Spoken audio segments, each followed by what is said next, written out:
Hi, it's Steve. In this video, we'd like to show you how to replace the rinse aid cap for the dispenser on your dishwasher.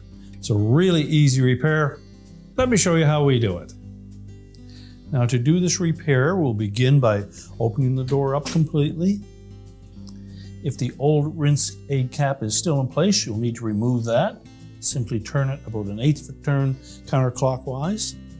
Now, as we install the new rinse aid cap, make sure that we line up those slots with the tabs on the actual dispenser.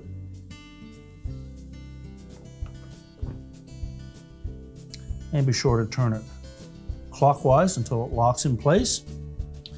Now, as well as being important that you use rinse aid in your dispenser, it's also very important that you make sure that cap is tightened securely so that it doesn't fall off and end up against the heating element where it can become damaged.